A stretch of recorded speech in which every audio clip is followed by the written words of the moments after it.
Hello everybody, James here, Storytime with Dutch Mantell, episode 123. How about that, Dutch? Ah, dearie, where does the time 1, 2, go? 3, gotcha. 1, 2, 3, 3, 2, 1.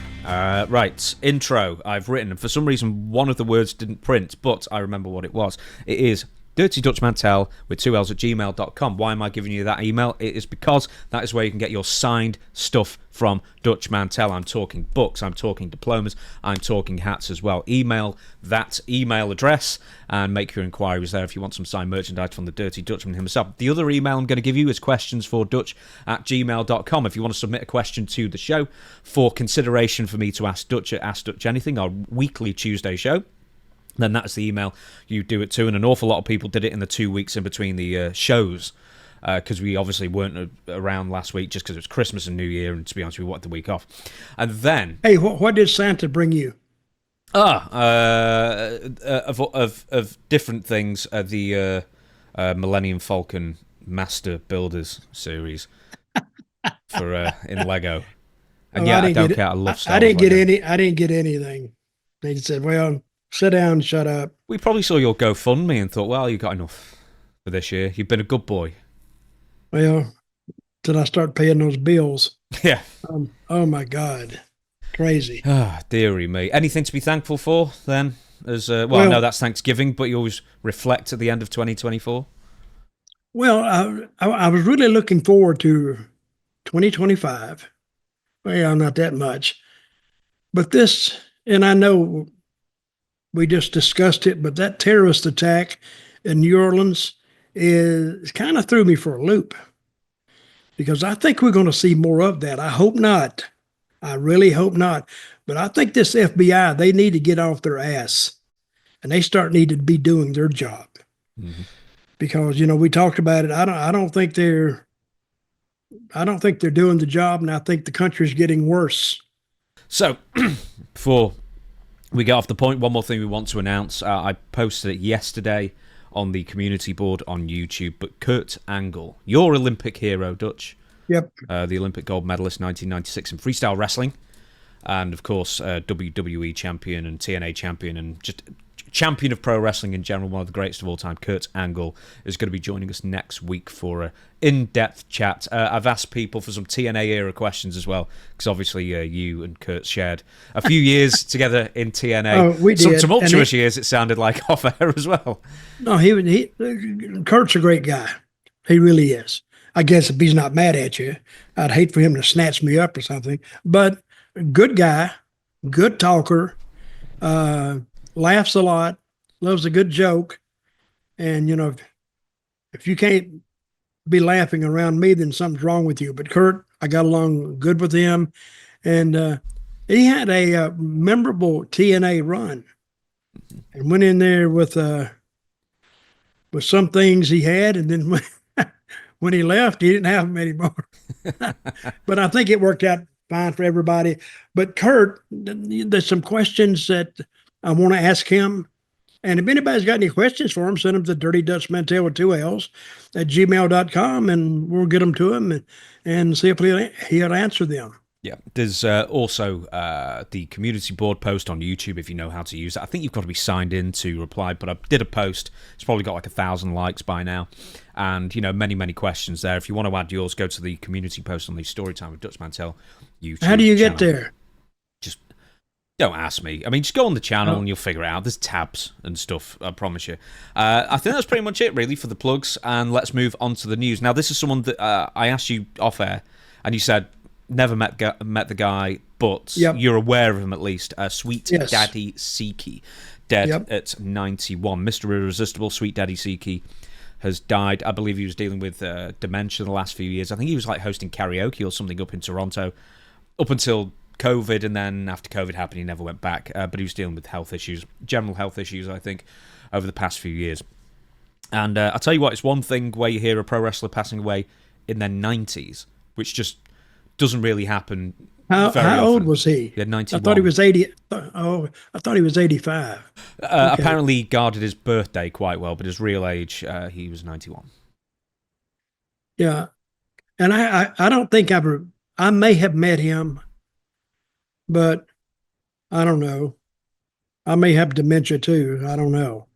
I may have met him and forgot him, but he was a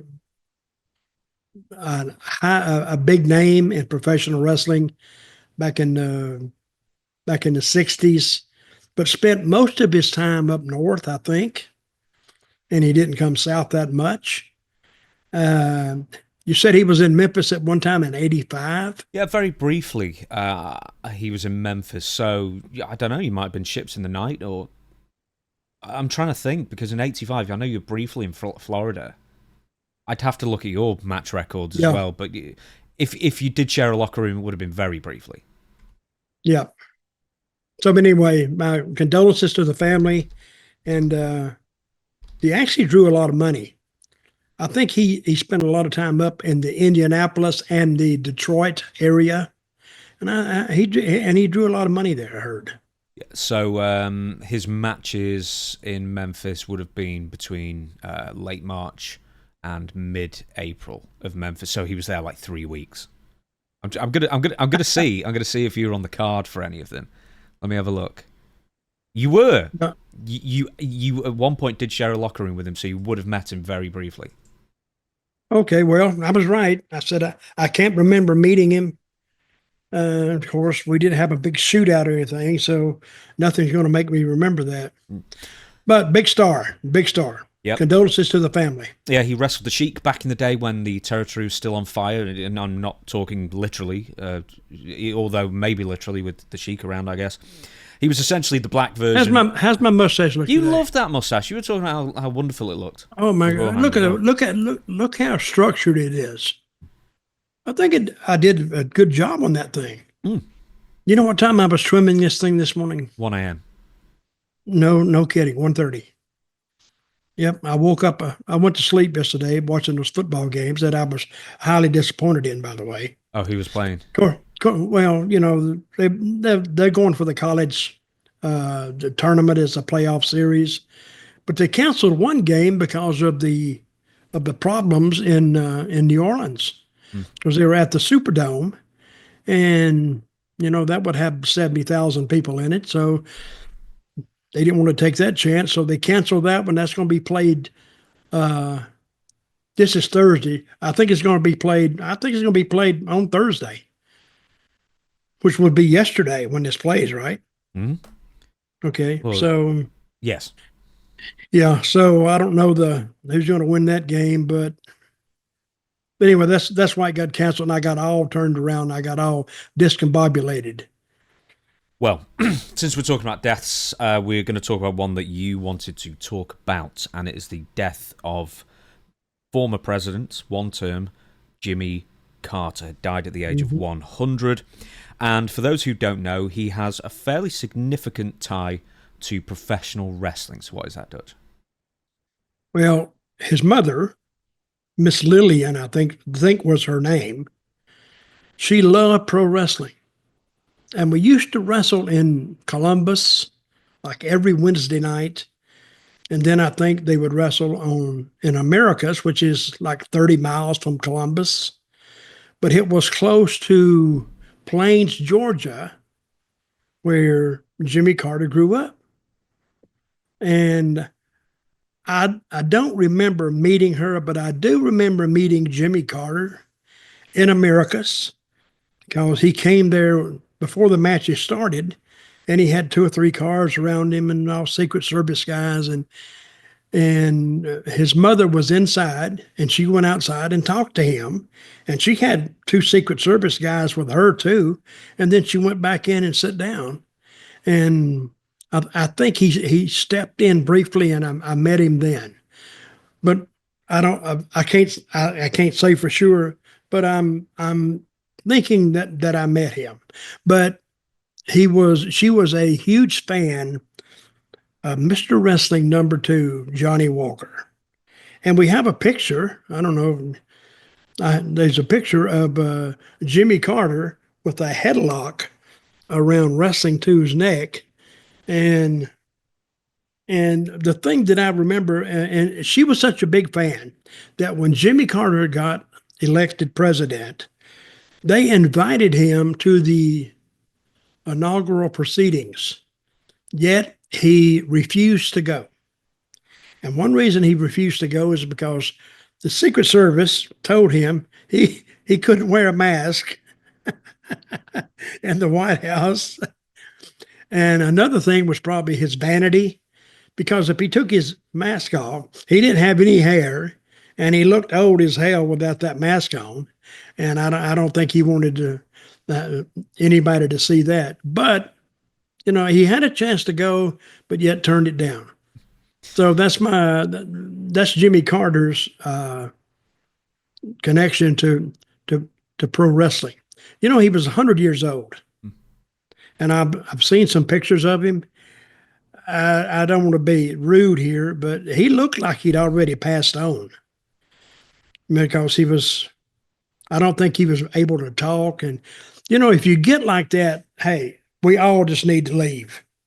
Just get up and get out of your misery and put everybody else out of their misery, and just get out of the way. I think I saw him recently. He was in like a hospital bed, and weren't they lining up all the ex-presidents? He was in hospice.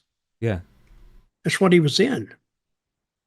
And when you say ex-presidents, what? I'm sure they were lining up all the ex-presidents, like they had Obama and Trump and whoever else, Clinton, all the others. They were alive. And I think they wheeled out Jimmy Carter, who was in a hospital bed. And it was outdoors. I think I'm remembering correctly, yeah. I don't remember that. So, do you know, so there's Donald Trump, there's Jimmy Carter. Have you met any other people who would then go on to be president? I met Trump. Yeah. And I hadn't met any of the others. Yeah. I was wondering, because I didn't want to meet him anyway. Where was Clinton, Arkansas? Clinton in Arkansas. I can't remember where he's from now, but he is from Arkansas, though. Yeah. I was gonna Arkansas, I think. Hope. I think that's where he's from. In Arkansas, was there much wrestling around there? Hell yeah! Oh yeah, who was? I wrestled in Arkansas one time It was in the summertime, hot as hell. It's like 105 degrees, and they booked this damn building. It wasn't even a building; it's an open air building with that tin roof. And it was so hot that day. You could stand outside. You could lose 5 pounds just standing there in 10 minutes. That's how hot it was. So, and then of course, that's part of the Bill Watson Mid-South promotion. Oh my God, the trips. I don't think they've ever heard of an interstate. It was all 2-lane highways. Oh man, and long, long trips too. Every 2 weeks we would go up from Louisiana. That's where we all headquartered. We'd go up to Oklahoma, and we'd do 2 shows on Sunday, Tulsa, and then Oklahoma City, and then we'd do Tulsa. Then we'd have to drive all the way back at night in a 2-lane highway, all the way back to Louisiana. And it was tough. Do you know that Jim Barnett was at the same inauguration?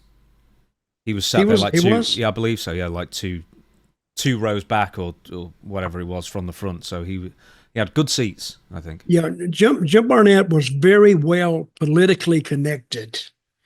And of course, you get politically connected when you donate. And smart businessmen that have the money, they're going to donate and to both candidates. And one of them's got to win anyway. So once he wins, you don't say anything. I'm sure Jim Barnett didn't say anything about Jimmy Carter's opponent, but he gave to Jimmy Carter, and so he was invited to the White House. More power to him. There was also something I told you that you didn't know about Mr. Wrestling 2, since we were speaking about him, and he was Lillian Carter's favorite wrestler, was that he would be allowed to cash checks in banks while wearing his mask, which I just find unbelievable. No, I do too. I never heard of such a thing in my life. Where did you hear this? I hate to say Dave Meltzer. It's probably not true. Then it's a lie. Yeah, it probably is. The other thing is that you only found about Mr. Wrestling 2, Johnny Walker, was his criminal record that I think we might as well expose here. I just recently found out about that. Because a guy that I knew down in Georgia, it's a New Year season, and he just texted me and said, "Oh, Happy New Year, how you doing, blah, blah, blah." And so I started talking to him, and When you start talking to a wrestling fan, they're liable to take you anywhere. So just go with them. So he was telling me about wrestling too, and I've talked about my problems with wrestling too here on the show before. So, but I didn't know that he had any kind of a criminal record. And I said, I've never heard that. He said, well, here's the proof. And he sent me a newspaper clipping, and there was his name. And what was he accused of again? He participated in a gang, 15-year-old girl. He was, I believe, convicted of not that, but intercourse with a minor. So somehow he got away with that. But he was one of 9 people who assaulted 2 girls, and he would remain on the. He'd be a registered sex offender for the rest of his life, and would have to register. Which, especially for wrestling, you you move around a lot. I mean, having to find the sex registry's office, it's got to be a chore. That's not funny, but it's funny.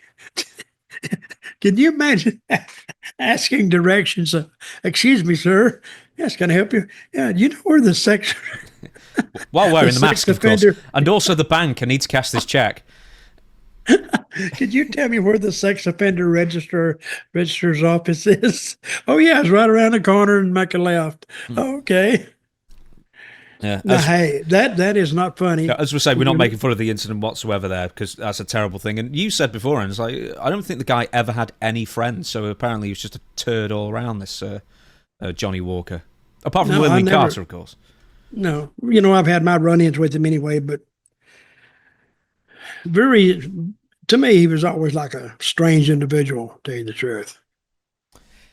We shall move on. I'm only going to briefly talk about this because we don't really know what it's going to sort of take shape as. We actually talked about this yesterday as we recorded the Stevie Richards show, and then we've had to scrub the entire segment because apparently I was just talking nonsense. But the death of WWE Network, it went live 2014. A couple of years ago, it got sort of amalgamated, if you like that word, with Peacock, and all the archives ended up there. The UI, the interface, the menu system was horrible on the Peacock network, just a total step backwards. And now Netflix has got the archives. So originally what I had said was, well, they're only going to post, the odd pay-per-view here and there. There's going to be no rhyme or reason. Then yesterday, I saw at least 2 years worth of Raws, including a lot, and then there were also Raws from every single year, 13 from 93 or 12 from 98 or something, whatever it might be. And then they've also got all the WrestleManias, the Royal Rumbles, the King of the Rings, and things like that. So there's a decent starting off point with the archives. The one thing on Netflix is that I don't think they've got their own dedicated menu for navigating all this WWE content. So that's something that needs to be improved. I was reading the other day, what is that deal worth on Netflix? I read a figure. $500 million a year. Yeah, I read it was $5 billion for 10 years. Yes. Now so that's what it is. Yeah, $500 million a year. It's a 10-year deal. It can be cut off at 5 years, or Netflix has the option of extending it to 15 years. So 50? 15, 1-5. Oh, 15. Yeah.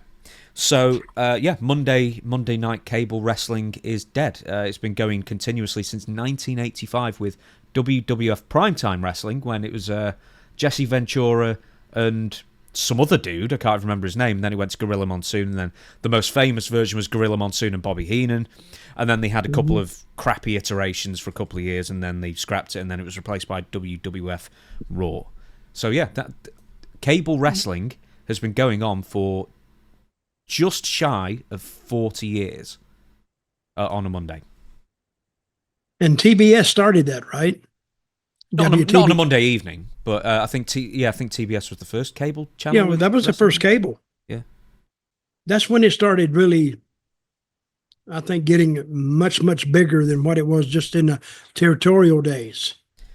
WTBS, Channel 17, and their big catchphrase was 605. They started all their programs, Channel 17, back in the days when Ted Turner was still running it, at 605. And you know why they did it at 605? They said all the channel clicking was already over And then when they come live and they running their show, people might stay then. Mm-hmm. So they didn't try to compete with everybody else because the other shows were wrapping up and they were just starting or something like that. But Nitro used to do that, you know. They used to start at like 7:57 or something like that. Start 3 minutes early to stop all the channel changing and whatnot. And that's actually is a pretty good strategy. That I didn't get. That was my strategy. I gave it to them, and guess how much money they give me? $605. More like Oh, $3.02, about half that. But I remember going to Channel 17. Like we would tape our show early in the mornings, and like at I don't know, not too early. But one time we were going when we had two companies going. Jim Barnett had one, and I was with the other one. Georgia Championship Wrestling. It was they split, and they would come in there at 10 o'clock in the morning, and we'd go in there about 1 o'clock in the afternoon or 12 o'clock, and we were running into each other. They were leaving, and we were coming in. Were you both on cable? Were both shows on cable or different channels? Back and no, back to back. Huh? Back to back. One come on at 6:05 or 5:05, then the other follow that was at 6:05. Crazy. In the early 70s, because I know you started in full-time 72 or around there. Yep. Did you, in the early 70s, I mean, how many families, how many households even had cable or even had heard of cable in the early 70s?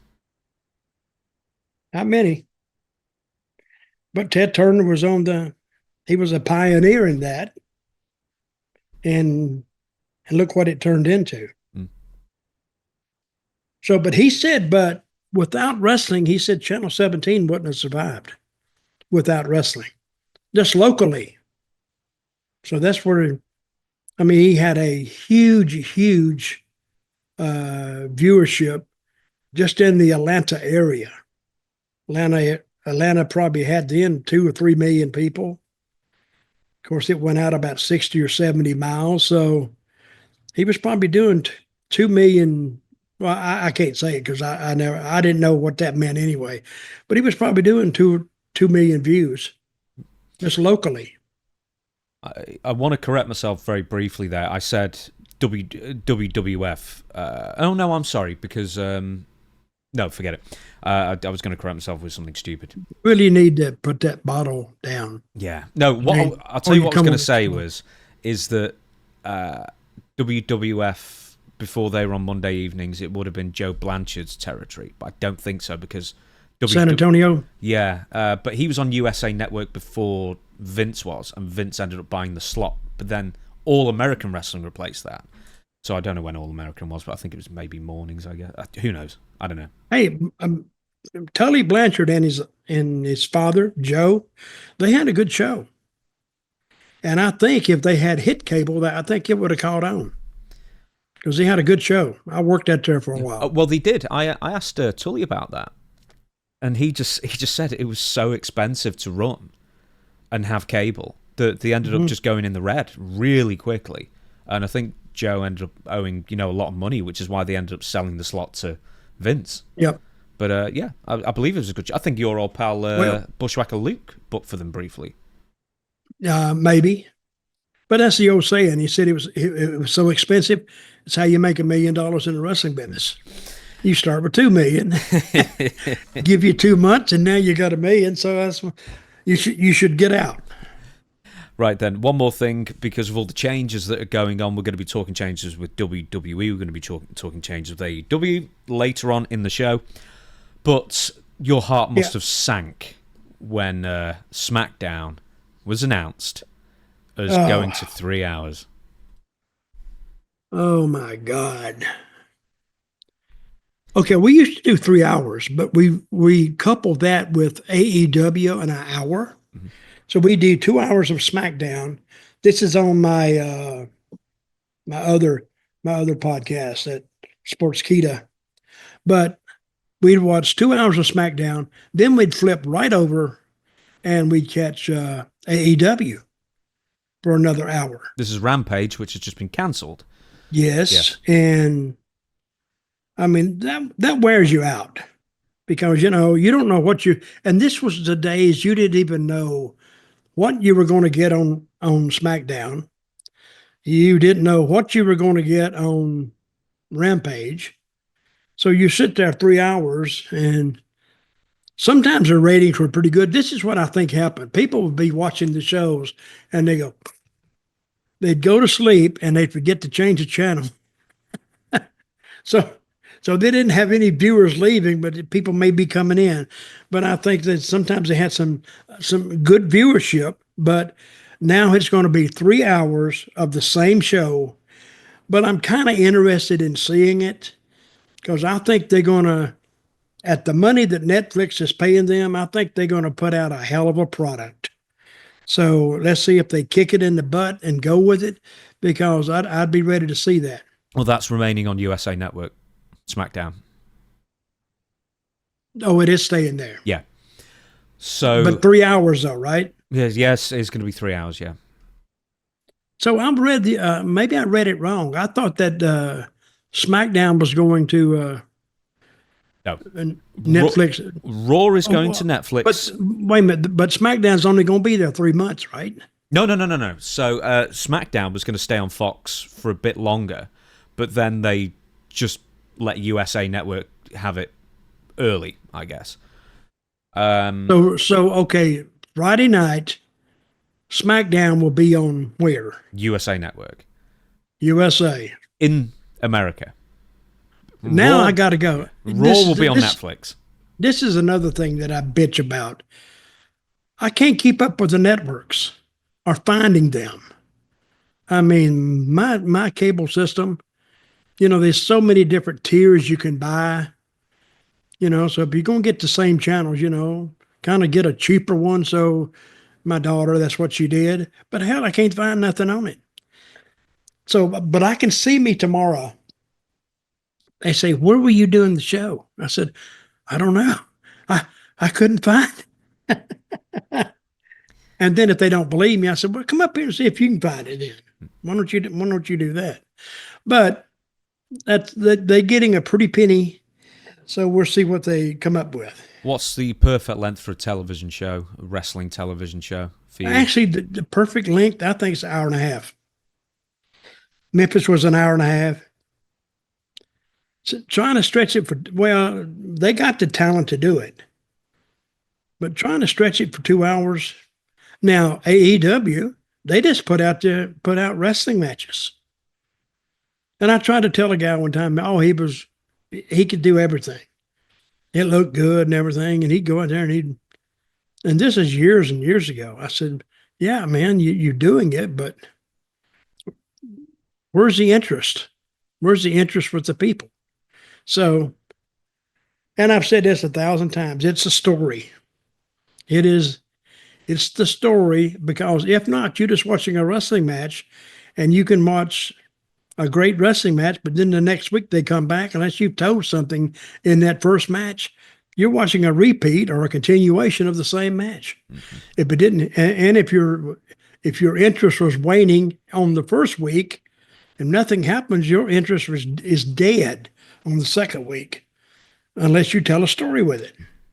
Once again, I'm just plugging the Stevie Richards show here. We talked about World's End AEW pay-per-view, and it was said that the Will Ospreay Kyle Fletcher match might have been the greatest opening match on a pay-per-view ever. And I watched it twice back to back, and I could barely remember what happened in it, because it just looked like 1,000 other AEW matches.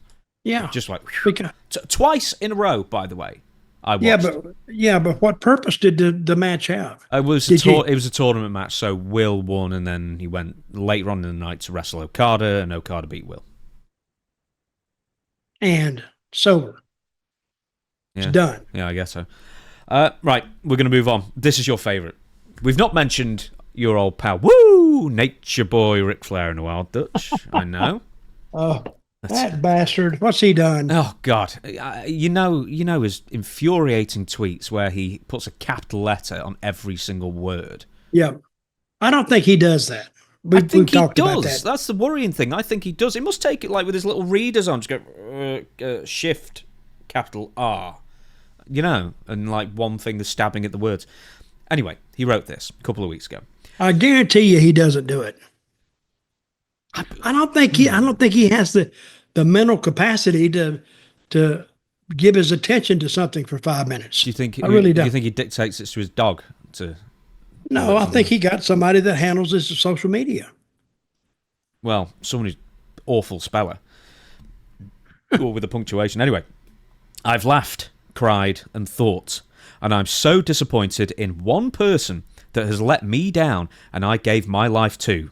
Yes, I mean literally sacrificed millions to support her.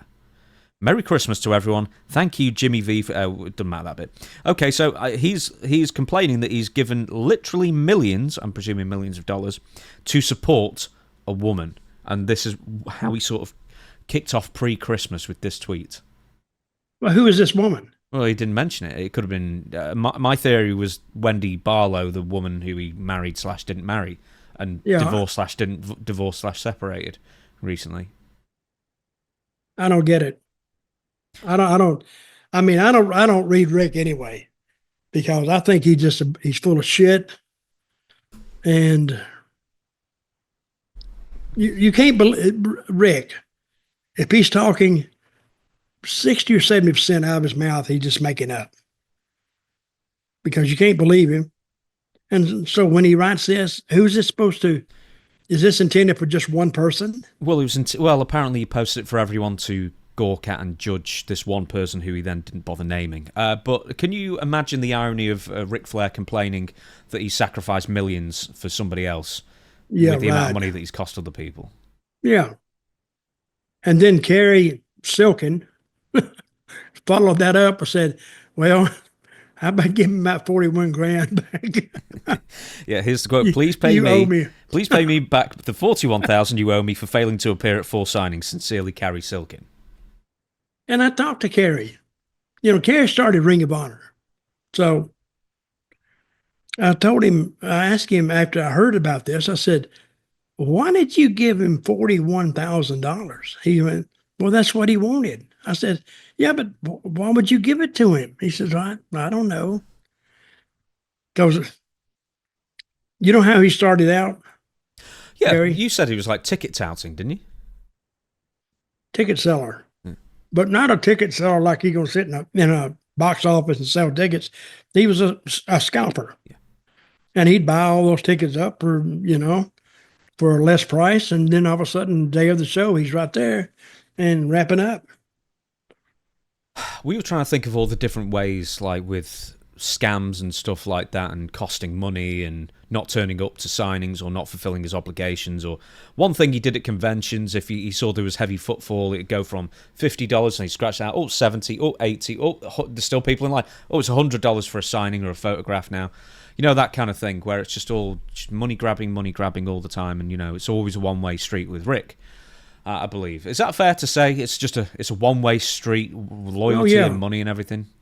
Hey, anything you say about Flair, it has a 75% chance of being true. I'm not going to say anything bad about him, but if like Kerry Silkin, he owes him 41. I sincerely believe that Kerry's telling the truth. I think, and there's been a few others that they would charge these promoters some outrageous sum to show up. They wouldn't even go to the airport to catch the flight. Then say, "Oh man, they canceled the flight, or I had a wreck, or I did this, or I did that." But no refunds came back in from these guys. See, they would collect the money to go and then not go. He had his issues with high spots, I'm sure, at one point as well, and they ended up keeping a belt of his. So Who's this? Oh, this is years ago, Ric Flair again. Just more money issues and blah, blah, blah. Anyway, Ric Flair then, in response to Kerry Silkin, tweeted a screenshot of a text message.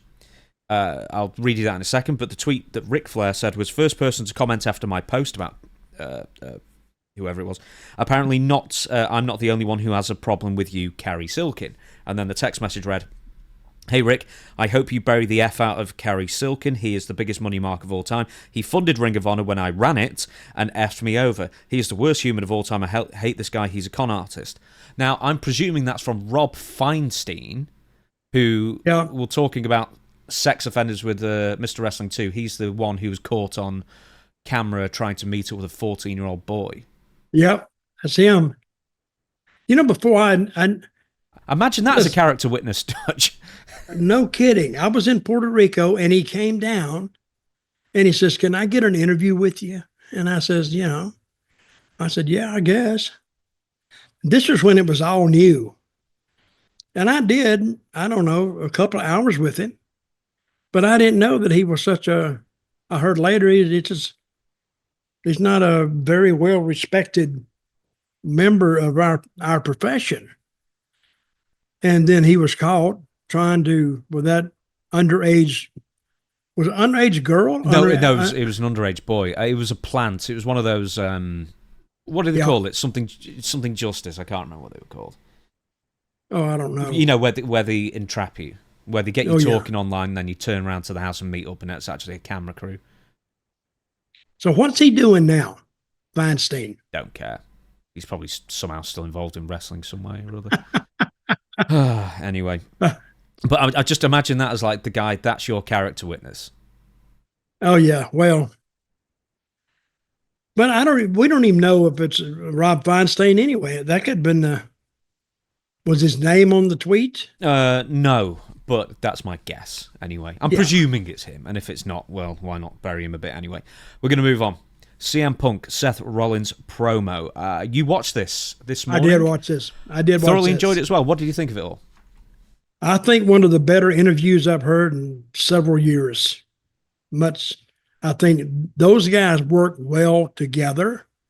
And I think, and you told me somebody said this, that CM Punk left him in the dust. He did.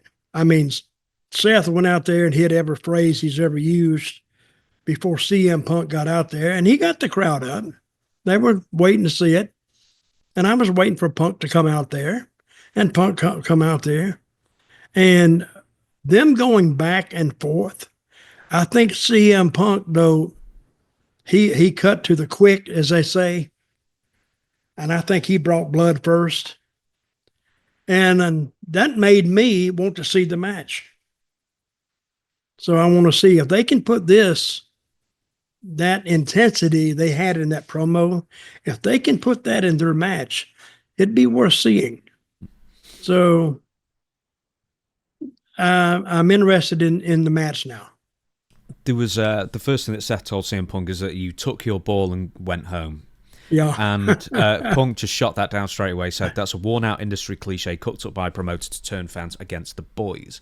And I thought, what a great turn of phrase for that as well. And they referenced Steve Austin when he left in 2002, and they kept, wearing out that phrase back in 2002 to sort of turn the fans against Steve Austin, which is essentially what the promoter is doing. And obviously Punk would go on Colt Cabana's podcast and then talk bad about WWE.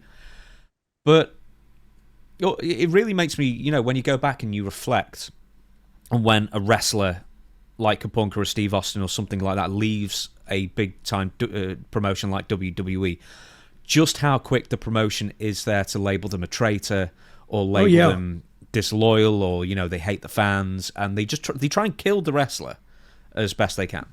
Wrestling is a cutthroat business. It's always been a cutthroat business. Here's an example. A guy quits the territory and leaves. He said, "I'll never work for them son of a bitches again, them bastards, this, that, and the other. Screw them, this, that." And he hated them. And the promoter on the other end said, "Screw him. I will never book him again. Because he's a no-good bastard. He's a liar. He's this, he's that." So like a year goes by. Promoter's territory goes down a little bit. He needs something to jumpstart it. The guy who left, he's in a place he's not doing too well.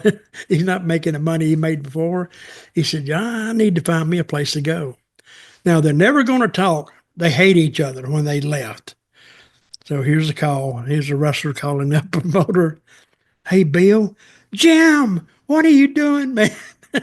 And then it's all forgotten because if this guy can make money for the promoter and the promoter knows that, hey, it's just business. And they go back together and they run it till it falls apart again. That's the nature of the business. They can cuss each other, call each other all kind of names. But then when money is involved or somebody, a promoter needs a jump start or the wrestler he needs to make more money, they will call each other because they did business before, they can do it again. Yeah, WWE's got a rich history of, we'll never talk to this person again, like Ultimate Warrior or Bruno Sammartino. I doubt they'll ever bring back, like, Nails or anything, but, for the most part, they'll bring people back. But I've got another example for you. When they bring people back, is people that have demonstrated they can attract ticket sales. Yeah, elsewhere, yeah. Or pay-per-views or something, or sell merchandise. That's the only reason they bring the guy, not because they like the guy. Hell, that's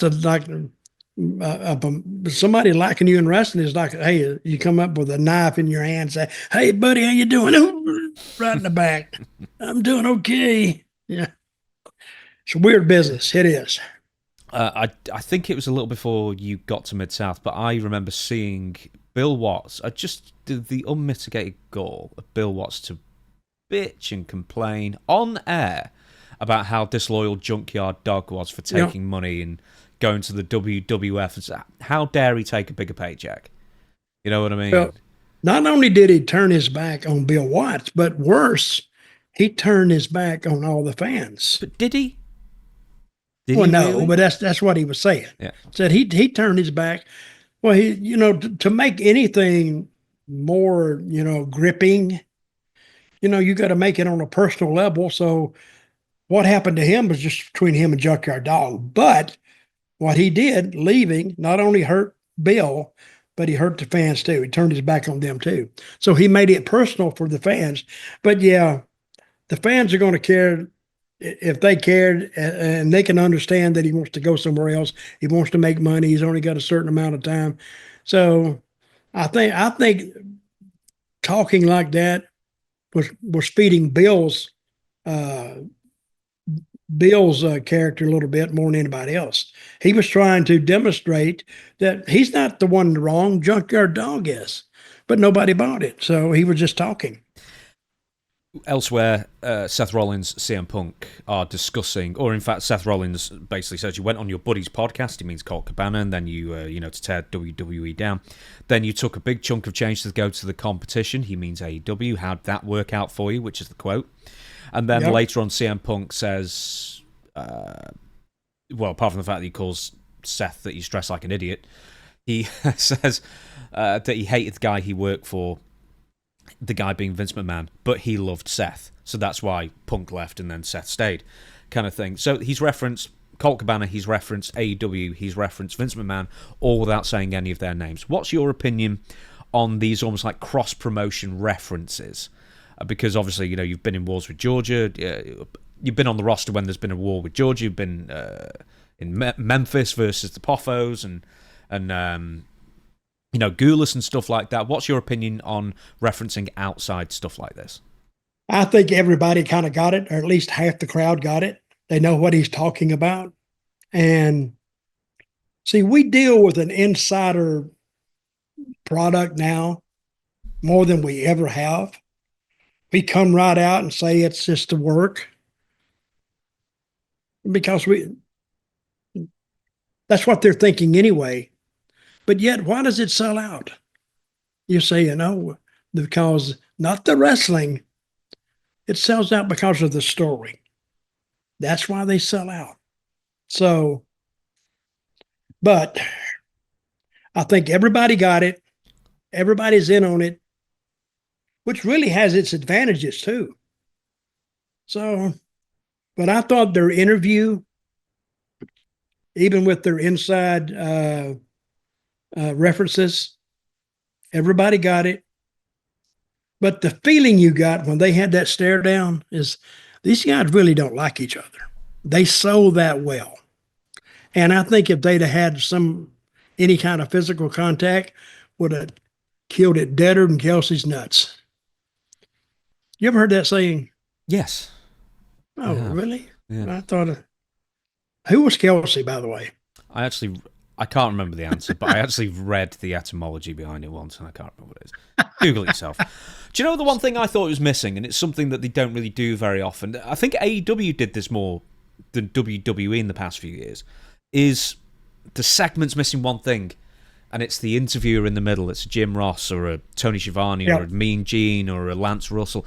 I love it when they've got an anchor in the middle to then feed. They don't even have to feed questions, but I like having a host of that kind of thing. What do you think? Well, I like it too because now he's that barrier. At least there's a little separation. Because a fan would say, "Well, wait a minute. If you're so damn mad at each other, why don't you just go ahead and throw down right here? Why we got to wait for a pay-per-view to see it?" But if you got that guy in the middle, and all he turns into is he's going to hold that mic. That's all he's doing. But he's still that invisible. Well, he's not invisible. He's that barrier that, the guys, I don't know if that's better or not, but I think in this one, if you'd have had an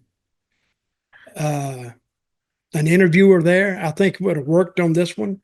I think it would still work on all of them, tell you the truth. But anyway, and you can't do this that no guy in the middle with everybody because some guy just can't do that. You know what I didn't like about Seth though? He's walking around and stay in one place. You got to walk around to. I mean that's me. I mean somebody else it may not bother them, but I think at the end of the day, it made me want to see the match, and I think that. I think the people were more with Punk than they were with Seth. Right? They were saying CM Punk, CM Punk. I was even saying it, see ya, and that's by myself. CM. But it was one of the better interviews I've heard at least the last 5 years. I don't know if we said this off air or we said this at the beginning, but I sort of think that Punk really got the better of Seth in real life because it seemed that Seth was using the worn-out cliches of a Vince McMahon era, where Punk is talking like a human being and talking from the heart kind of thing. You know what it is, these WWE promos where, for the most part, it just looks like they're nearly to a man or woman terrible actors. So all they're doing is just trying to remember the lines they were given 2 hours ago, whereas Punk actually just speaks from the heart. Okay, I'm listening to that, and I'm saying, wait a minute. I don't think this was written down. I think they went out there and they probably told each other what they're going to say back and forth. I think this was an interview between two pros, and I think the writer took a back seat. Because what's the writer going to do? The guys that have to feel this. That's what I'm saying. When I guarantee you, when Seth went down to the ring, he felt the pulse of that crowd. I call it he felt the heat in the room. And when he got in there and he got these people responding a little bit, now he got a little more comfortable. And then when CM Punk came down and they set him up good, he was feeling the heat in the room too.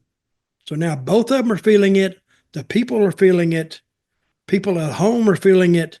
And I think they had a really, I can't put it over anymore. They had a great interview. And I think if they'd have tried to follow that with some punches or any kind of a touching each other, I think they would have lost it. Yeah, that match will be on the first Raw on Netflix as well, which is might be January 6th or January 7th, I can't remember. It's one of the two anyway, but I'll be watching it, so I'm sure you will be as well, so there'll be plenty of us to talk about. Before we get off... Okay, Smackdown Friday night. Yeah, it's still Friday, yeah. It's where is it? USA Network. Okay. Anyway. This is a 3-hour show. Yes. Raw's 3 hours on Netflix, SmackDown is 3 hours on USA now. Go ahead. I know. Before we get off CM Punk... Thanks for reminding me. Yeah.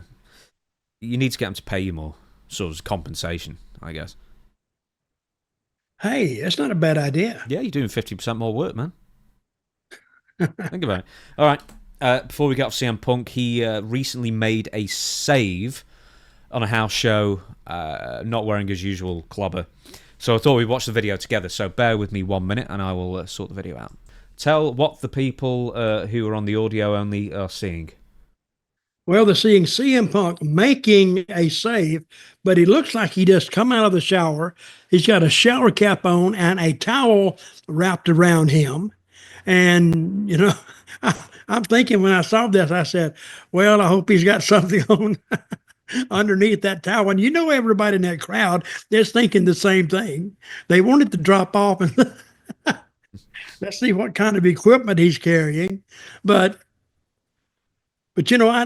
I think they stole this from me. I really do. I did this same thing years ago in Memphis. Except, I like at one point is because he turns up in a shower cap. Yeah. So, which indicative of being in a shower. You notice, but he's not wet.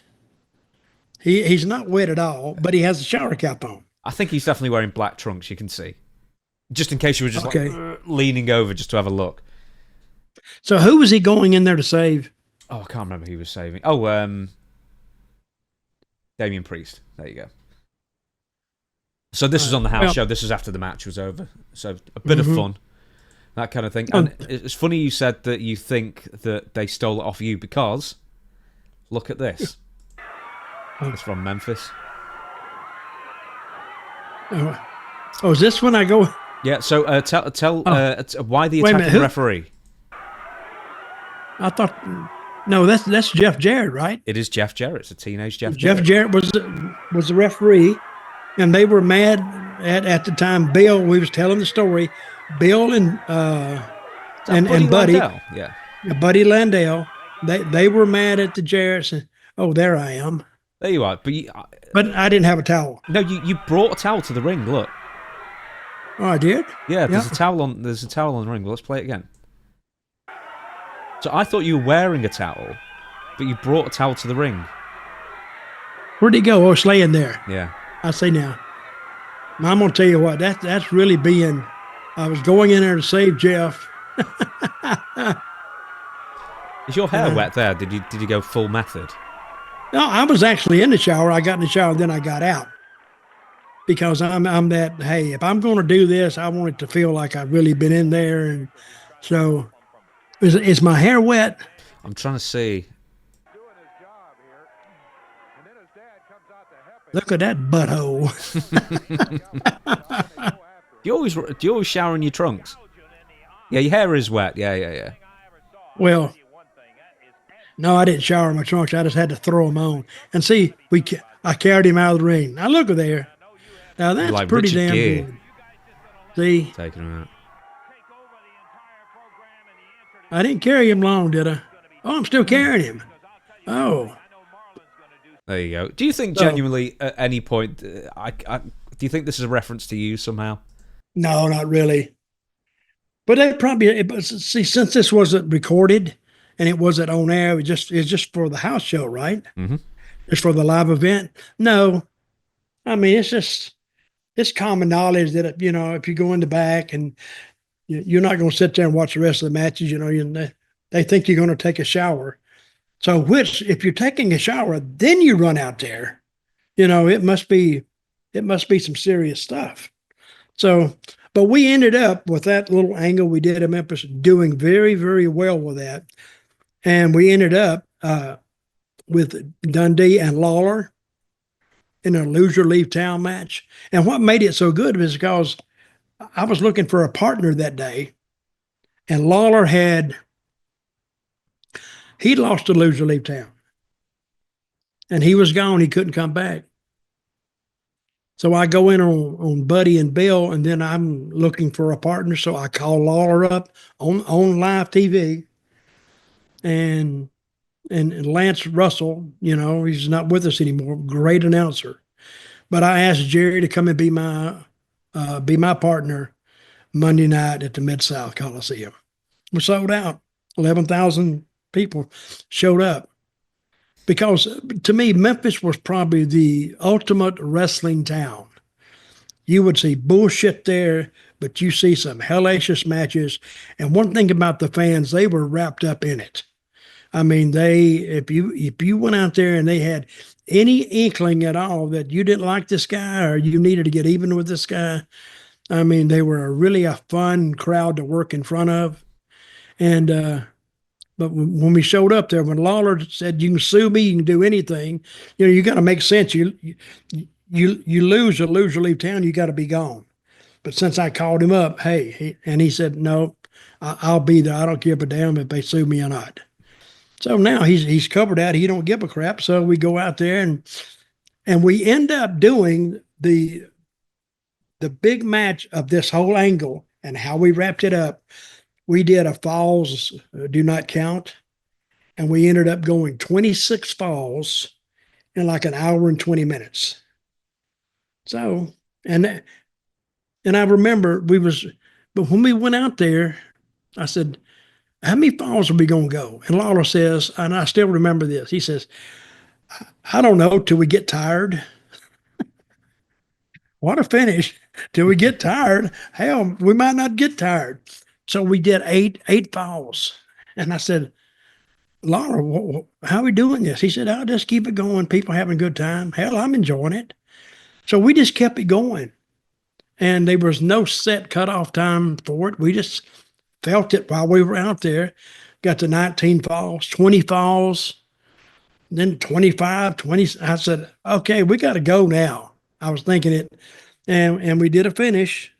And me and Lawler went over, and that's how we wrapped it up. That was the last sellout in Memphis history, I believe, that match. I think it was. I wrote a story about that in my book, which you can get contact me at Dirty Dutch Mantell at gmail.com. For your signed copy.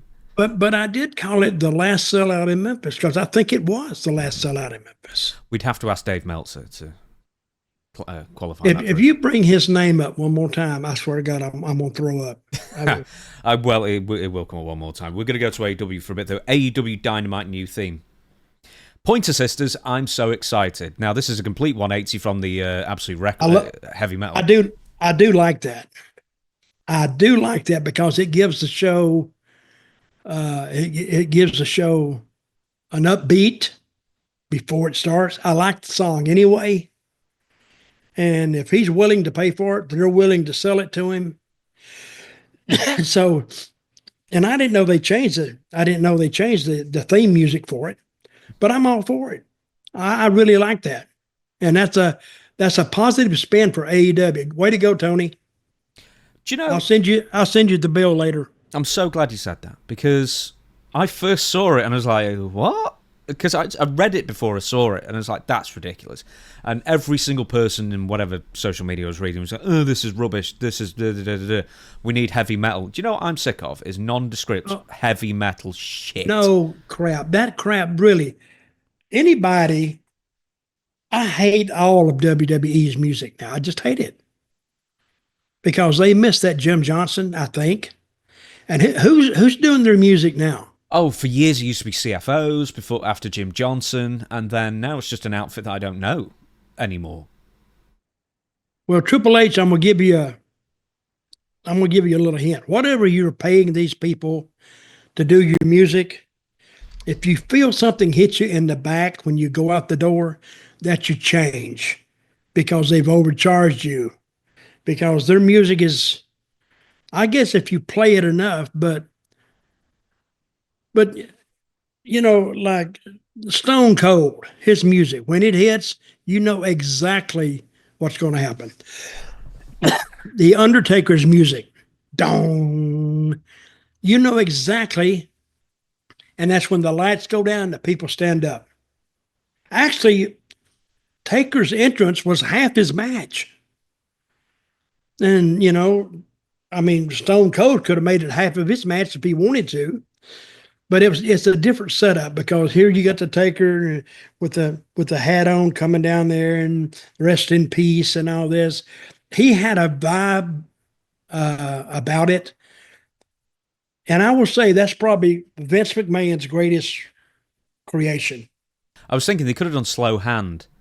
I'm looking that'd been good. I'm looking for an easy touch. That'd be the wrong message, wouldn't it? But It was good. yeah, I liked it. yeah. Do you know what? Let's talk about music briefly. Is like Okay, I what do you, loved the like Raw from 1999 or whatever. You know that theme, "Thorn in Your Eye," whatever it was.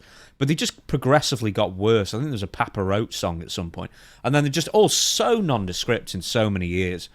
well, Jim Johnson, he had the vision about what he think that would go. Yeah. And I don't know if he did it by himself. I don't know. I'm sure that he came up with a lot of good stuff. And okay, anything that he produced for WWE, he has no claim to it, right? Yes, pretty much. He'll get songwriting credit, but I think WWE own the publishing rights. Yeah, he was a work for hire. Mm-hmm. That's how the independent contractor thing used to be written. You were a contract worker for hire. That's it. Let's stick. Collision has now got "Saturday Night's All Right for Fighting with Elton John" back. Great song. That's good. The Pointer Sister song, as I say, I watched it first and I was like, that's weird. And then the second time I listened to it, it was like, this is great. I think they need to redo the video to it so it matches the song better, I think, but it's definitely a step in there. Here's my opinion. Whatever they can do to differentiate themselves from the weird beards and the smelly black t-shirt crowd, the better. Because apparently all they'll be expecting is death metal and guttural vocals that are just annoying and whatever. But I think more mainstream is definitely. That's not more mainstream. I mean, I guess it is, but it's a 43-year-old song. But still, it's more fun. It's definitely better, I think. I have never liked that heavy metal shit anyway. No, I don't. It's like the heavy style goes like an Iron Maiden or a Metallica, which is sort of pop heavy metal, and I've got to be in the mood for it. It's too aggressive for me. I don't like it. They did some pretty decent stuff, but overall, I don't like the heavy metal stuff. I also want to bring up. So I'm so excited. I was thinking, what film do I know that from the best? And there was Vacation. National Lampoon's Vacation, where, if you remember, where Clark Griswold, the entire family's asleep, and then Christy Brinkley drives past in a Ferrari, and that song's playing. And then there's the Nutty Professor, and because I was talking with Chris, the editor of the show, and I was like, "Where do I know the song from?" And he said the Nutty Professor, and I said, "Is it the bit where he loses weight and then he just goes into the clothes store?" And he said, and the gentleman says, "Oh, what would you like to try on?" And he just goes, "Spandex!" And then he just tries on loads of spandex. And there's Bumblebee in one of the Transformers movies, I forget which one, but the one I remember it the best from is Hot Shots Part 2, where he's bagging off with the evil blonde lady in the back of a limo, and the limo driver's like doing everything he can to like film it and look in a mirror, and then he gets out of the car and then runs alongside it and taking photos. Then at the end she does a big backflip onto the bed onto Charlie Sheen, which is Hot Shots Part 2. Is such a great film. What's the name of this? You've never seen Hot Shots with Charlie Sheen? No. Well, I may have, but I may have been. It's the same people who did Airplane. I may have been doing something else. I don't know. They did Airplane, Airplane 2. They did Top Secret. They did both Hot Shots. Mafia, I think they did as well. I can't remember, like Zuckerman Brothers or something. But man, Hot Shots Part 2 is a great film. I'm gonna make a note of it. I'm gonna watch it. Do it. Right, we shall move on. Sticking with AEW, Tony Khan, the media scrum. Your favourite word? Is this the worst question ever? We're going to find out one sec. Let me just tee it up, and we're going to. There's two things to watch out for you. One, would you believe the guy was from the Wrestling Observer, for starters? No, I think that fits right in with the mold. Yeah, and then two, watch Tony Khan's facial expressions. 1 second. Okay, right. We're going to hear the question. We're going to see the facial expressions. Chris, zoom in on Tony's face. There has been what I would consider a lot of chatter online, negativity. In regards to the product. Look at Tony's faces. And obviously, you're just coming off a brand new television deal. You're going to be on Max. You're going to be doing all this stuff. Do you guys have at least a strategy for next year to try to combat a lot of this negativity that festers online and is basically done for almost monetary reasons? Every single to emotion. basically bring down whatever. what you guys are doing when you guys are literally, having in regards to money, your best year that you've had since you've started. That's the best one. Like I said, I just see it online, and it's difficult. It's hard. It's hard to watch if you're a fan of AEW, to just see again a lot of the negativity in regards to and it's bad faith negativity as well. So I think we don't. Right? Okay. The point is not his answer. What was I don't that for I a don't question? know. I don't even know. I don't even know what the question was. What was the question? Too much negativity? Okay, right. So I lost the page there for a second. So we're gonna listen to it again. I've seen a photo of this guy, and it's exactly how you'd look. I won't tell you the name, but it just a total neckbeard. And apparently, he asked like a year ago. He asked an incredibly incompetent question once again, and I couldn't find what the question was. You know what I would do if I was Tony? Get up and leave. I'd kick him out. I'd say, security, take that asshole out. I don't even know what he's talking about. Dana White would have done? He would have said after 5 seconds, spit it out, for God's sake. No kidding. So ask the question, but see, he asked the question, but kept. Well, Tony let him Tony did the right thing. He let him bury himself. He answered his own. Right. Okay. So I think roughly the question was, AEW's doing wonderfully. What do you think of podcasters burying AEW for monetary reasons? And it's all bad faith criticism. So it's essentially like Dave Meltzer. It is an avatar for Dave Meltzer, basically. While Tony Khan sits there going through about 14 different facial expressions. Poor Tony. Okay, what does Dave say about the show? Oh, he thinks everything's wonderful with AEW, of course. And that we're all bad faith criticizers for monetary reasons. Well, we're not being bad faith today. We liked the song. Yeah, most people hated it. We liked it. Yeah, I did like it. I still like it. So, but Tony's sitting up there and making all kind of faces and going. He went through the 7 evils of birth or something when he was trying to listen to this question and make sense of it. And look at that face.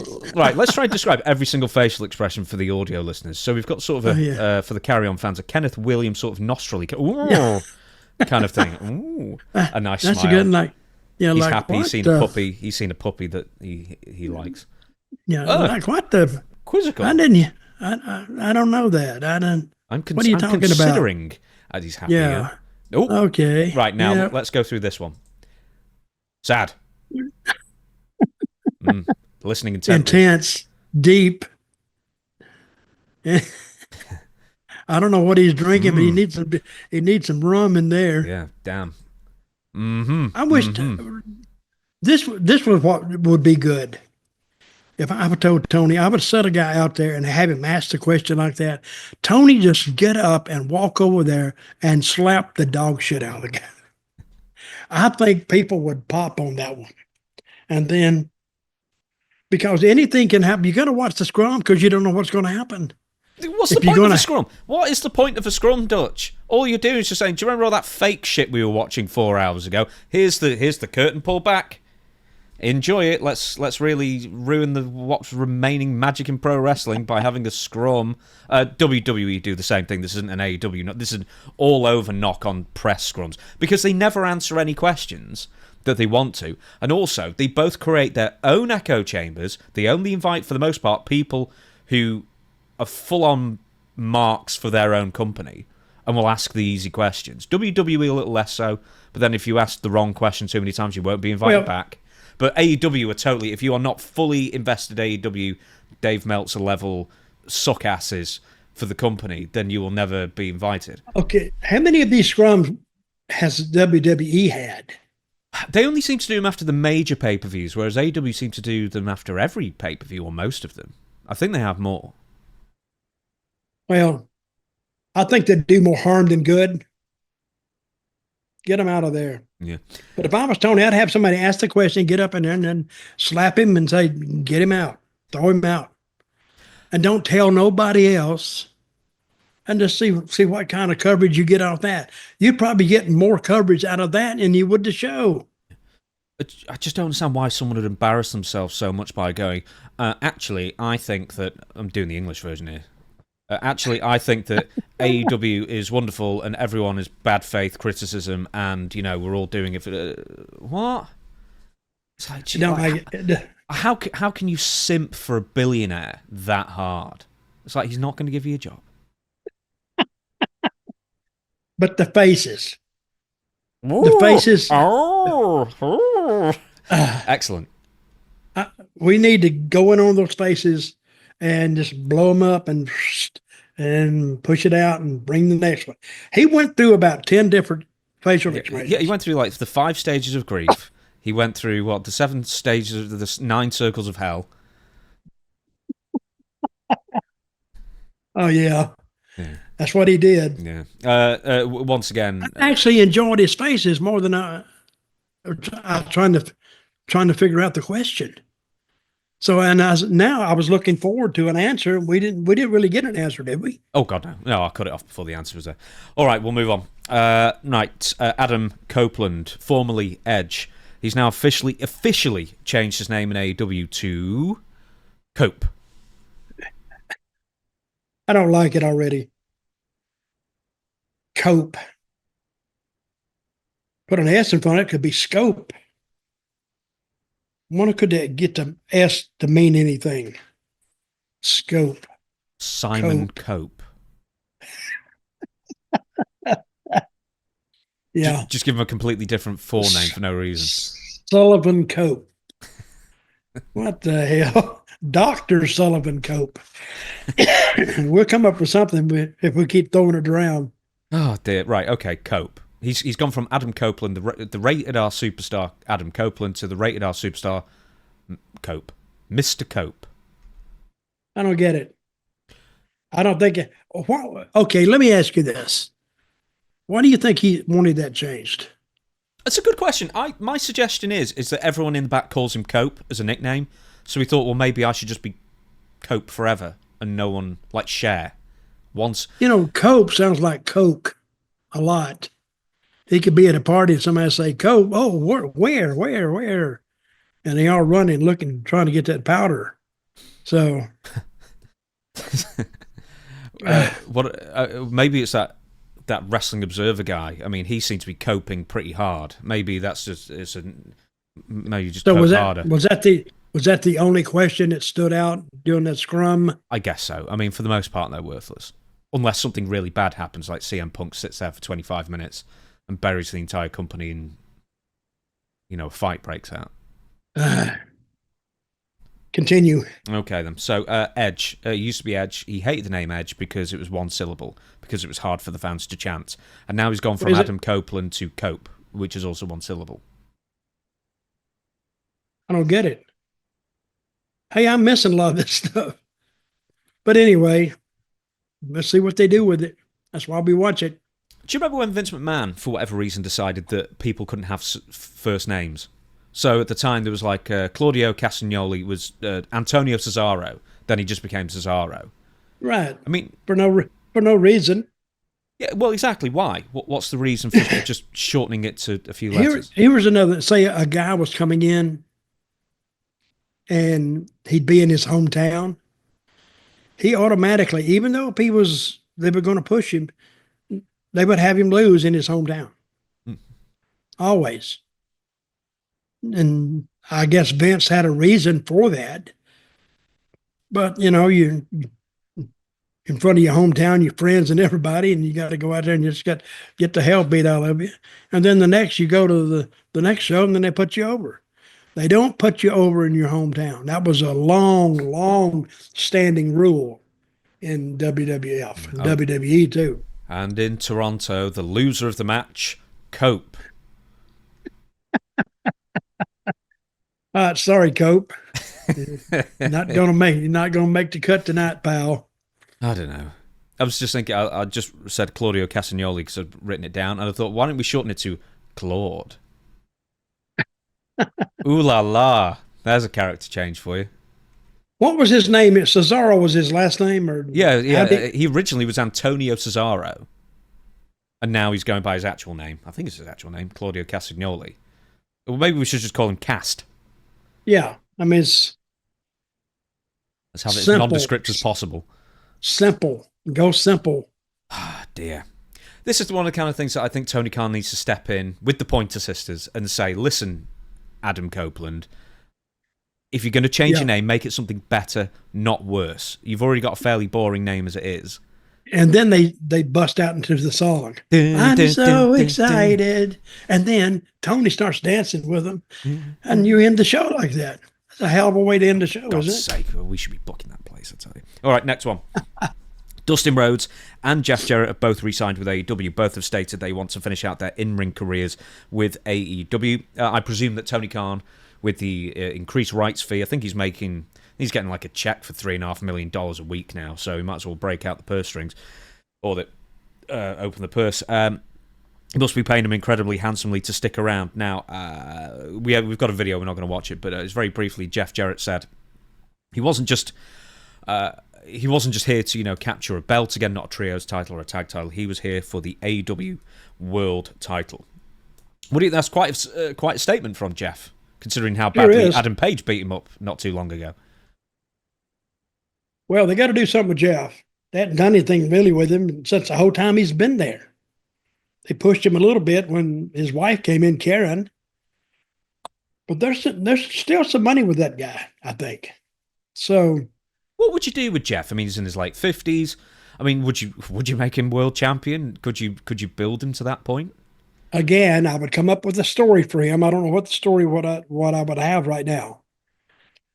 But this is where they need to build on his history and his ancestry and build it up to see where they can. And you can feel the momentum of it as you go along. But I think they'd have to do a lot of repair work on Jeff to even get him to the point that the people take him that seriously. I've got an idea. Is he still with that group, with Sanjay and all that? Yes, he's still with the exact same group he has been for years. Okay. And they don't ever really do much with them. They will do. What does Sanjay do there? He's an agent. Am I going crazy? I thought Sanjay Dutt was an agent, but for WWE. Am I going nuts? He was, and then he jumped over. I see. Now you got agents jumping over. Now Jeff, he's what is his main job? He was, I believe, and he was with WWE doing the same thing. I think he was doing like live events. I think he was doing live event promotion, but AEW don't really do any. Not for long.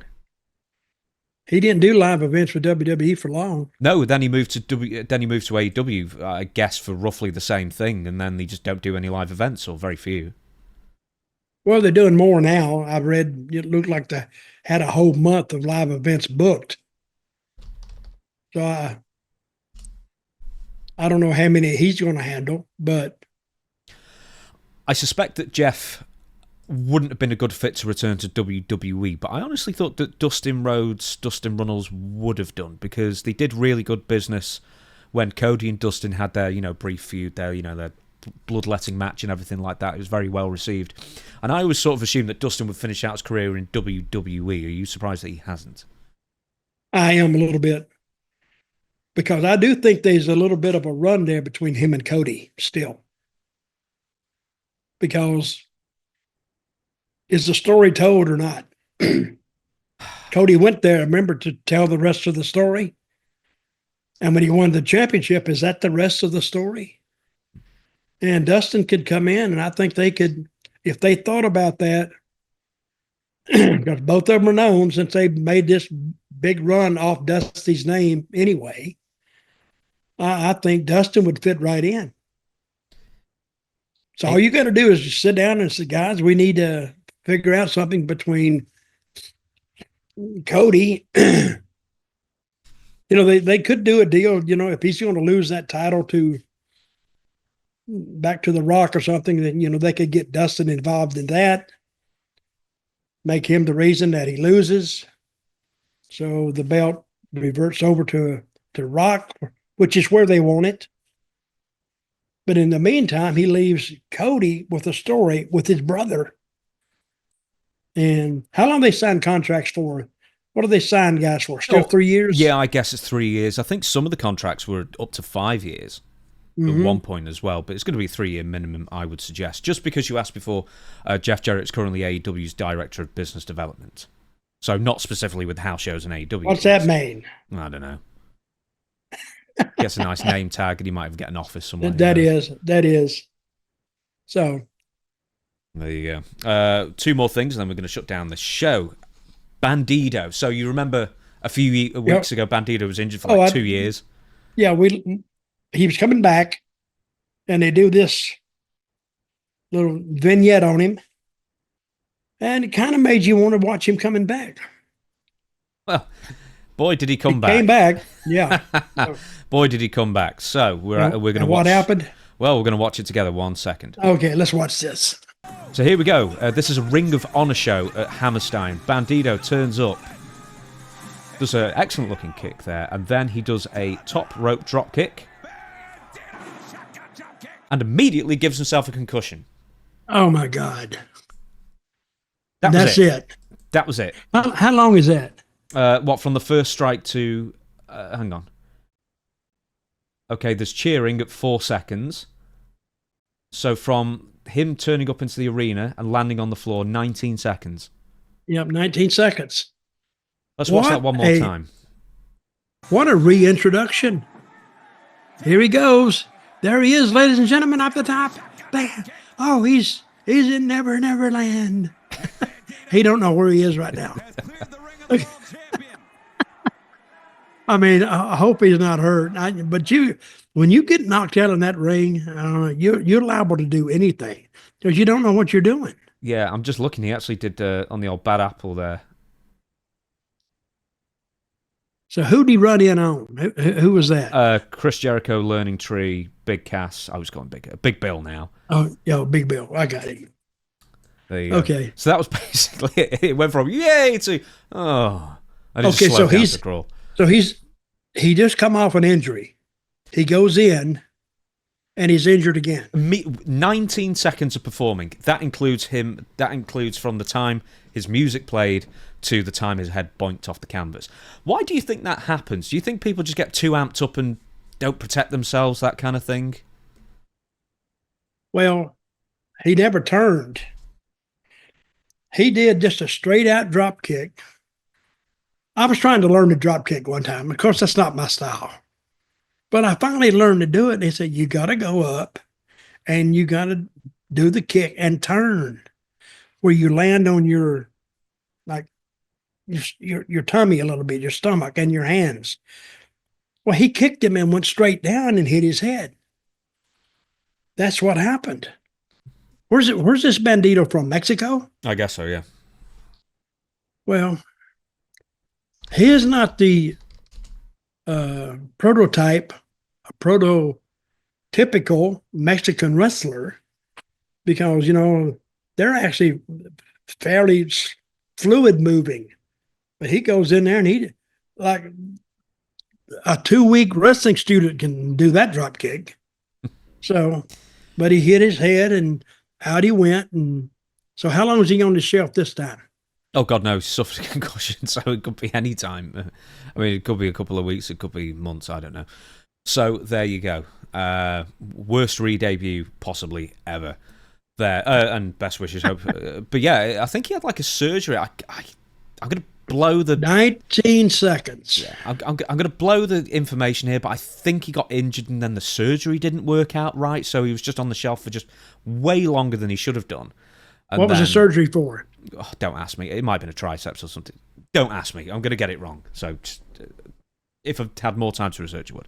Okay, this is going to be our main event, and this is a video on Twitter that I spied. It was Dave Meltzer's top 10 worst mistakes of 2024. So I thought you and I could watch it together and have a good analysis of all the things he got wrong. So bear with me 1 second. Right, so this is from the Twitter of Alfred Connoir, just to give full credit. This is the best of 2024? Yes, it's the biggest mistakes Dave Meltzer, the biggest mistakes he made. Yeah, of journalistic quote-unquote mistakes he made of 2024. Here we go, the audio's... I think I've got the audio up on here. There we go. Dave Meltzer's top 10 f***ups of 2024. Aging Dave misreported that Mike Johnson was denied access to a fake press conference. Well, there you go. Straight away. Him and Mike Johnson have got issues. I know that. I know Mike Johnson's not a fan of him. Denied access to a fake press conference. Apparently, Mike Johnson was allowed in the fake press conference. Okay. Number 9. It speeds through this, so. Midlife Meltzer got worked and misreported Hangman Adam Page's ankle injury as if it was real. There we go. I think Dave's getting a little bit of dementia, too. I think his age is beginning to show. I think it's that hair dye that he started putting on. It's seeping into his skull and into his brain. Sling Blade Dave misreported that Nielsen put an end to those evil Fast National ratings, only for the Fast National ratings to continue to leak. Drip, drip. There you go. I think Dave Meltzer's issue with that was that Fast Nationals were only released by WWE and only when it made AEW look bad. That was his theory. So apparently he claimed that it put them to bed, Fast Nationals, they weren't coming out anymore, and then they did. Well, so he said they're not going to put them out, and then they put them out. Yep. Next one. Lapdog Dave misreported that Jungle Boy wrote an apology letter to Tony Khan for the Brawl In. Jungle Boy denied ever writing such a letter. There you go. I don't know where he would get news like that anyway. From Tony Khan. He speaks to Tony Khan. He speaks to the Young Bucks all the time. He speaks to Kenny Omega, so it'll be one of those 4. So they said that he wrote a I'm sorry letter to Tony. One of them, I don't know. But who knows? He might have just made it up. What can you say? But well, I did say that, he has to have content for his stuff. So, hey, if you don't have anything riveting, hell, just make it up. Because nobody checks. He's expected to be wrong anyway. So what difference does it make? In this day and age, yes. Message board Meltzer misreported WWE was keeping Roman Reigns and Jacob Fatu apart, only for the two to get physical days later. Where does he get this shit? He makes it up, like you said. Well, I'm just thinking, is he just presuming and then just saying, well, this is definitely going to happen. I can see it on TV. They're definitely going to keep them apart. But he's not actually quantifying it or qualifying it or well, asking anybody if that's true. He's being a wannabe booker. This is what he would figure out. So, but it didn't happen. So, who do you think that listens to Dave Meltzer actually believe what he says? How many? Not very many. What's he got now? He got a deal. He has a deal where it costs you $15 a month. What is that? What do you mean? You mean what you get for it? Yeah, what do you get for $15 a month? You get the Wrestling Observer newsletter and any number of podcasts that they release throughout the week. Well, doesn't he want people to listen to the podcast? Yes. So they just throw that in there, but he's really charging for the newsletter. No, it's for both. The podcasts have always been behind the paywall. Can I go on here right now and go to Google or a search engine and say Dave Meltzer's podcast, and it'll come up? If you put Wrestling Observer Radio, that's Dave Meltzer's. Wrestling Observer Live is more Brian Alvarez's and Mike Sempervivi's, and then they've got the other podcasts as well. That costs money. Yeah, for the full episodes, yeah. I think they release clips on their YouTube channel. Well, that left me out right there. By the way. That left me out right there. Right, next one. This is number 5. Middle-aged Dave misreported Damian Priest and Seth Rollins would main event Money in the Bank. Then the Bloodline main evented against Rhodes and Randy. Well, there you go. Who is this? Who's doing the voice over here? Right, so it's posted by a fellow called Alfred Kanawha, and I think it's him because I checked his Twitter page out, and it seems to have similar content on it, so I think it's him. So we'll give him the credit, and if we're wrong, then it's someone else. Dupable Dave misreported that Backlash would be in the Tokyo Dome. His source, a fake WrestleVotes account. Yes. Do you remember this? We talked about this. A fake what? It's a fake WrestleVote. So WrestleVotes is another Twitter. And then someone faked that account and then posted a fake announcement that Backlash would be in the Tokyo Dome. Dave Meltzer didn't even corroborate it at all. He just copied and pasted it and said, look. And then 10 minutes later he said, yeah, I got that wrong. Okay, how many followers does Meltzer have on all his platforms? Well, on Twitter, I can tell you right now. Bear with me. Where the heck would I find this? I hate this thing. Dave. Riveting radio, I know, hearing me typing or whatever. There he is. He currently has over 300,000, 307. Although, ever since I did my video, basically just taking Dave Meltzer to task, he's been losing followers. I think he's lost quite a few thousand since I made that video. So really, yeah, I actually checked. There's a website you can check on follower. You're proud of yourself for doing that. Yeah, why not? Correct. Yeah, oh yeah. I like it. I just want to say that the account that was a fake account only had like a few followers. Like if there was any digging in whatsoever, it was obvious that it was fake. Now, one thing Meltzer will not do, he will not say he's wrong. He won't say that. He's never said that. He had to admit he was wrong there, but didn't apologize. He did apologize for one that's going to come up in a second. Grave Meltzer misreported Offa's death while he was still alive. Yeah. He did apologize for that one. He had to apologize for that one. Yeah. Oh my God. It's like give him time. He died the next day. I know he was sick and everything, but anyway. Meltzer promptly apologized. Cape and Dave confused a Rock Triple H segment from 2014 with a 2024 storyline. And the number one Meltzer mess up. Oh, hang on. We'll get to another one. Okay, so he confused the 2014 segment with 2024 between The Rock and Triple H. Which is fairly easy to do in a sense because they look pretty much the same. I think Triple H had not quite as close a shave. Oh, yeah, maybe. Look at that. Yep. In fairness, they do look really similar. They've not really aged in 10 years. Oh, let me ask you this while I'm thinking about it. Yeah. Tony Khan's beer stub. How many days you think that was, or is that a day? Say that again. What was this? You know, he has it shaved. Right. So he has a little bit of a stubble. A growth. Yeah, stubble. How long do you think it took him to get that out there? A day? I have no idea. I'd hate to suggest segment from 2014 with a 2024 storyline. And the number one Meltzer mess up was Glaze Meltzer confusing a message board fanfic for a WBD internal memo because these are... There you go. So do you remember this one?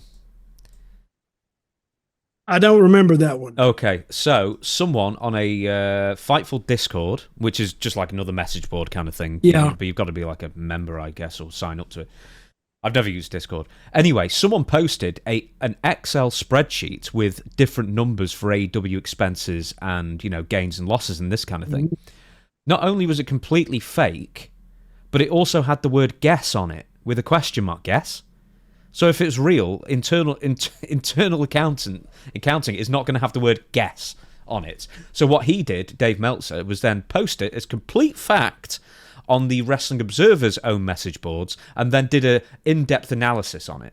What did he say? What did he say? What did he say about this? Anything?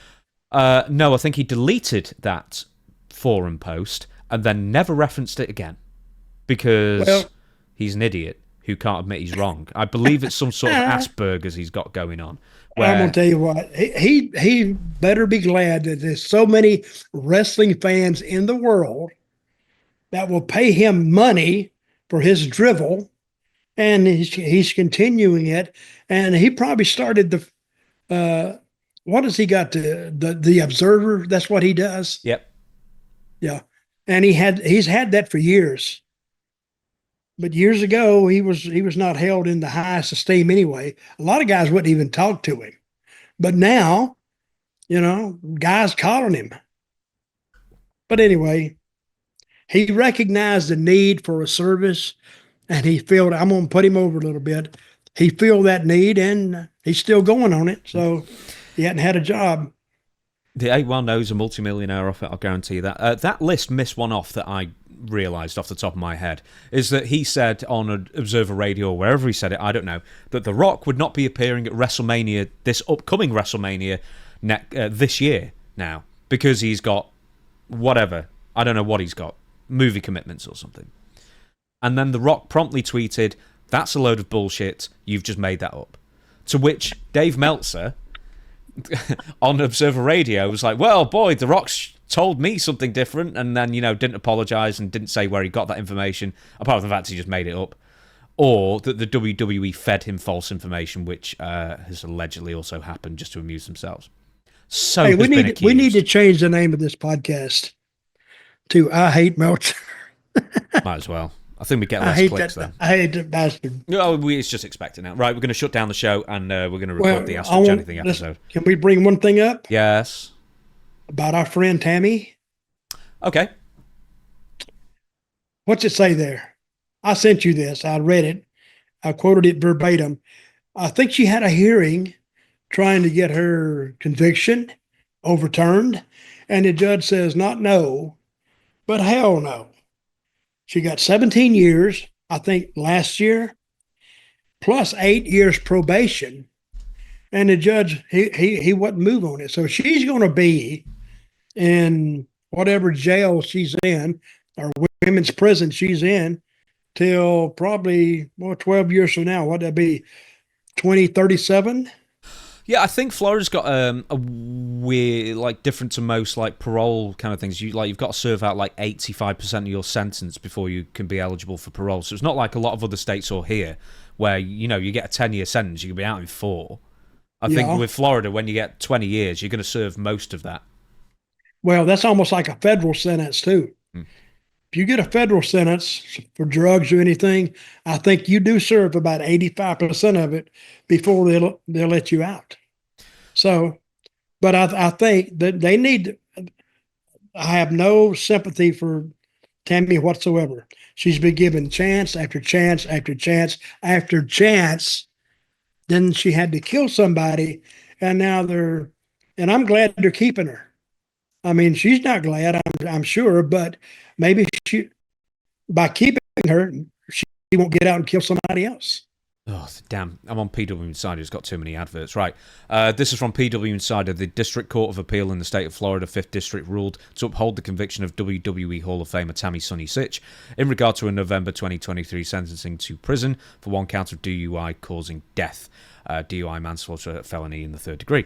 1 count of causing death while operating vehicle, etc., and all the other counts. I believe... Sytch filed an appeal for a conviction. Of course she did. The court issued a per curiam affirmed ruling, which basically means that the court affirmed the ruling of the trial court without writing an opinion. So they didn't even explain why. They just looked at it and just went, nope. Yep. Case dismissed, and took her out. There you go. Sytch had pled no contest and asked for forgiveness before the court at her sentencing, and obviously the old unsealed bottle of vodka in the vehicle and cannabis in the system when she was arrested following this in March 2022 didn't do it, and also she was drunk, also didn't do her any favours. So, good riddance. She'll be 70 or something by the time she gets out, and it'll be nearly 20.